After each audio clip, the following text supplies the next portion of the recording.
Back timnas Indonesia Miss Hilgers tampil full saat FC Twente imbang 2-2 lawan RKC Waalwijk di laga Belanda di Stadion Mandomakers, Waalwijk, Minggu 20 Oktober dini hari waktu Indonesia Barat. Miss Hilgers kembali bermain sebagai starter dan juga main penuh saat FC Twente menghadapi RKC Waalwijk. Hilgers main solid di posisi back.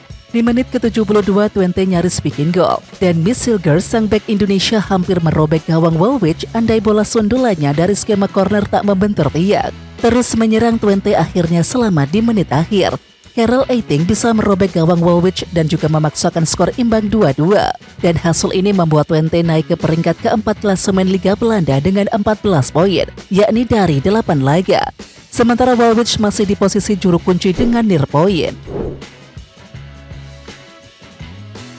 Port FC mengapresiasi Asnawi Mangkualam Bahar yang berhasil mencetak gol kemenangan timnya 3-2 atas Nakhon Ratchasima di Liga Thailand di Stadion Nakhon Ratchasima Sabtu 19 Oktober petang waktu Indonesia Barat. Pemain timnas Indonesia Asnawi Mangkualam berhasil bangkit usai dikritik oleh netizen dengan mencetak gol di Liga Thailand pada Sabtu 19 Oktober. Asnawi mencetak gol pada menit ke-79 untuk membawa Port FC menang 3-2 atas Nakhon Ratchasima. Kembali dari timnas dalam keadaan pikiran yang rapuh setelah dikritik oleh supporter sepak bola Indonesia dari pertandingan kualifikasi Piala Dunia. Asnawi bermain di 13 menit terakhir saat skor masih imbang 2-2. Tulis Port FC di Instagram pada Sabtu 19 Oktober malam waktu Indonesia Barat. Dalam laga ini Asnawi Mangkualam masuk pada menit ke-77, yakni menggantikan Terasak Poipumai. Asnawi main di posisi sayap kanan. Baru 2 menit berada di lapangan, Asnawi berhasil mencetak gol.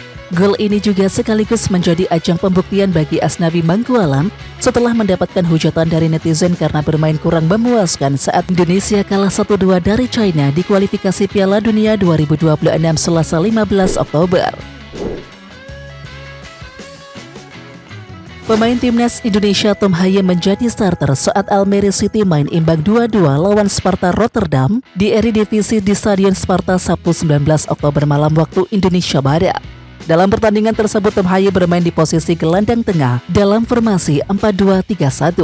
Meskipun berstatus tim tamu, Almere City sukses unggul di menit ke-8 lewat sontekan penyerang Thomas Robinet usai meneruskan umpan silang Hamdi Akujobi dari sisi kanan. Almere City berhasil mencetak gol tambahan pada menit ke-10. Sayangnya di awal babak kedua Sparta Rotterdam berhasil mencetak 2 gol melalui Campbell Neckley di menit ke-49 dan juga Pele Clement di menit ke-55 yang membuat skor imbang 2-2. Pada menit ke-73 Tom Haye ditarik keluar digantikan oleh Adi Nalik. Hingga pertandingan berakhir tak ada gol tambahan yang tercipta dan laga Sparta Rotterdam versus Almere City berakhir imbang 2-2. Timnas Jepang akan bertandang ke markas Indonesia di Stadion Utama Gelora Bung Karno atau SUGBK, Jakarta 15 November 2024. Pertandingan itu merupakan lanjutan grup C putaran ketiga kualifikasi Piala Dunia 2026 zona Asia. Hingga laga keempat, timnas Jepang belum pernah merasakan kekalahan. Tim besutan Hajime Moriyasu tersebut memimpin klasemen grup C dengan koleksi 10 poin dari 3 kemenangan dan 1 kali imbang. Dalam 2 laga tandang terakhir, Mitoma dan juga kawan-kawan tampil luar biasa. Mereka berhasil menggulung timnas Bahrain 5-0 dan mempermalukan timnas Arab Saudi 2-0. Ia mengatakan catatan apik ini menjadi modal positif menjelang bertandang ke Indonesia dan juga China. 2 laga tandang berikutnya akan berat, tapi kami belum kalah, kata Mitoma dilansir dari Soccer King Minggu 20 Oktober 2024. Jadi kami ingin memenangkan laga tandang dengan baik dan mencapai titik di mana kami bisa mencetak gol di 2 laga tandang berikutnya, tambah pemain Brighton and Hove Albion itu. Setelah bertandang ke Indonesia, timnas Jepang juga akan bertamu ke markas timnas China. Kemudian pertandingan itu akan berlangsung di Xiamen Egret Stadium Xiamen, China pada tanggal 19 November 2024. Brisbane menelan kekalahan saat laga tandang melawan Auckland FC Sabtu 19 Oktober. Di laga ini Strike tidak dimainkan sebagai starter. Pelatih Ruben Zankovic baru memainkan Strike di babak kedua. Penggawa timnas Indonesia itu masuk menggantikan Thomas Weddingham pada menit ke-68. Strike masuk saat Brisbane Roar dalam kondisi tertinggal 0-1. Gol tuan rumah tercipta karena gol bunuh diri pemain Brisbane Roar, Harry van der Sijk pada awal pertandingan. 6 menit setelah strike masuk lapangan, gawang Brisbane Roar kembali bobol. Kali ini giliran Logan Rakerson yang mencetak gol, sekaligus membawa Auckland menang 2-0 atas tim tamu. Selama 22 menit berada di lapangan, strike minim menebar ancaman.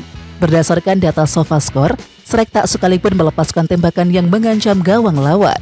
Penyerang 21 tahun tersebut hanya menyentuh bola sebanyak 13 kali dan 6 kali melepaskan umpan akurat.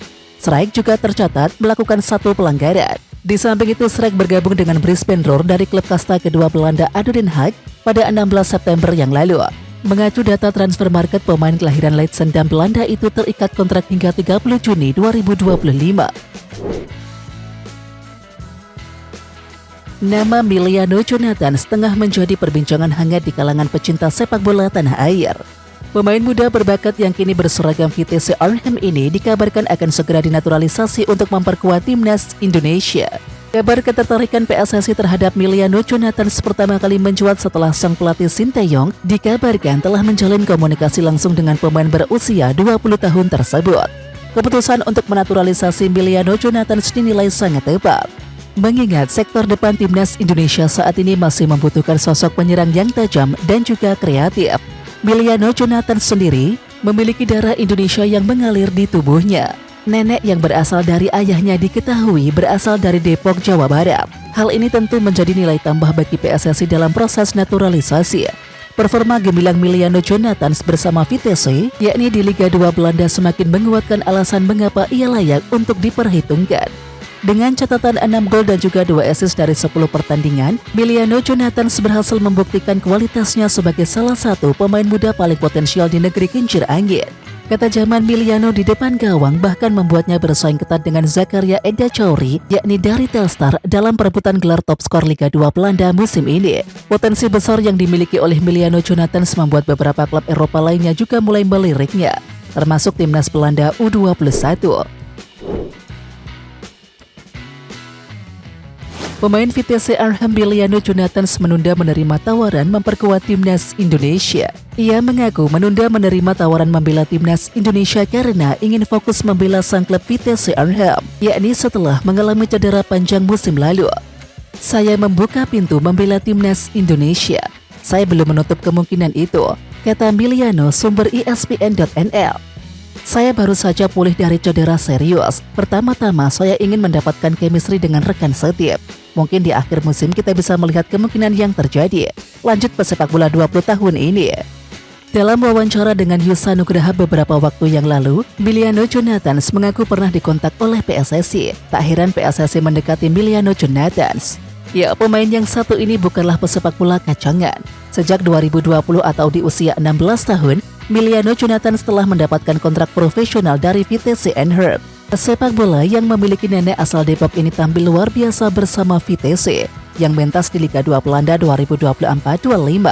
Dari 10 pertandingan, Miliano Jonathan mengemas 6 gol dan juga 2 assist. Terbaru, Miliano Jonathan memborong semua gol Vitesse Arnhem saat kalah dari FC Den Bosch dini hari tadi.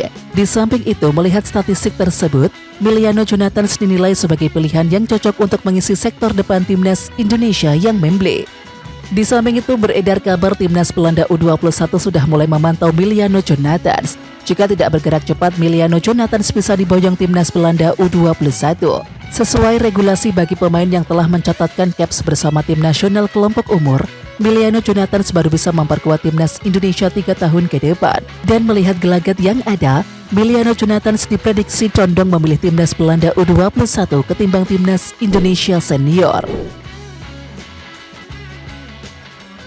Pemain timnas Indonesia Kelvin Verdong lempar candaan menjelang pertandingan melawan timnas Jepang dalam kualifikasi Piala Dunia 2026 zona Asia. Kelvin Verdong berkelakar bahwa timnas Jepang tidak mempunyai banyak pemain bagus. Kelvin sendiri mengakui sudah menganalisis kekuatan timnas Jepang menjelang pertandingan tersebut. Dia sempat bergurau bahwa Samurai Biru tidak memiliki banyak pemain top di timnya. Mereka tidak punya banyak pemain bagus di Jepang. Canda Kelvin Verdong sambil mengedipkan mata dan tertawa, sumber Forza NEC Sabtu 19 Oktober 2024.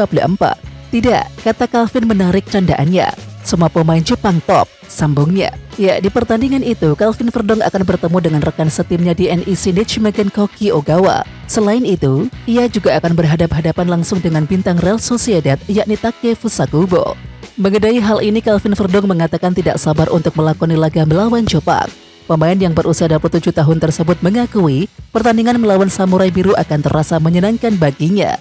Itu atau laga melawan Jepang akan menjadi pertandingan paling menyenangkan untuk saya mainkan, ujar Calvin Verdong. Tentu saja karena kami bermain melawan Koki, tapi juga semua pemain top lainnya. Pikirkan Kubo yang mungkin merupakan lawan langsung saya yang berprestasi di Liga Spanyol. Lanjutnya, Calvin Verdong mencurahkan isi hatinya ke media Belanda usai membela timnas Indonesia. Ia merasa skuad Garuda kurang beruntung pada dua laga grup C putaran 3 kualifikasi Piala Dunia 2026 periode Oktober 2024. Timnas Indonesia menelan hasil kurang baik dalam dua pertandingan lanjutan kualifikasi Piala Dunia 2026 zona Asia. Calvin Verdong dan kawan-kawan ditahan imbang timnas Bahrain 2-2 di Bahrain National Stadium Kamis 10 Oktober 2024. Setelah itu, Indonesia menelan kekalahan dari timnas China 1-2 di Qingdao Youth Football Stadium Qingdao Selasa 15 Oktober 2024. Dua hasil minor ini membuat timnas Indonesia turun ke posisi kelima klasemen sementara grup C.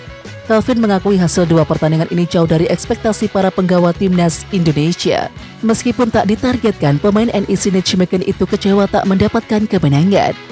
Ini adalah pertandingan di mana Anda bisa mendapatkan 3 poin 2 kali, meskipun kami tidak menargetkannya, kata Calvin Verdong sumber Forza NEC Sabtu 19 Oktober. Lebih lanjut, Calvin Verdong menceritakan situasi yang dialami timnas Indonesia dalam dua pertandingan tersebut.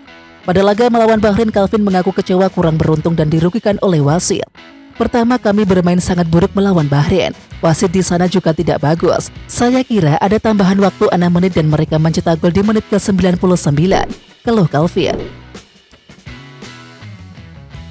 Salah satu media Korea Selatan turut menyoroti permintaan Bahrain untuk memindah venue pertandingan melawan timnas Indonesia.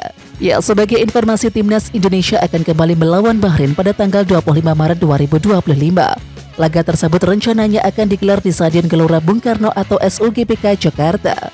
Namun Federasi Sepak Bola Bahrain atau Bahrain FA belum lama ini mengajukan permintaan ke AFC dan juga FIFA untuk memindahkan venue pertandingan ke tempat netral.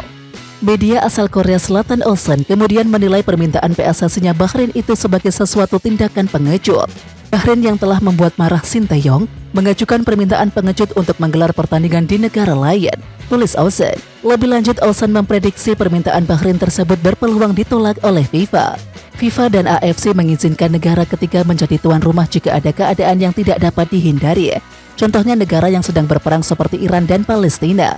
Laga tandang Korea ke Palestina pada bulan November juga kemungkinan besar akan digelar di negara lain di Timur Tengah. Tampaknya permintaan Bahrain untuk menggelar laga melawan timnas Indonesia di negara lain akan ditolak, tulis Ocean. Sementara itu, Sinteyong sebelumnya sempat memberikan pembelaan kepada netizen Indonesia yang melakukan penyerangan ke media sosial FA Bahrain.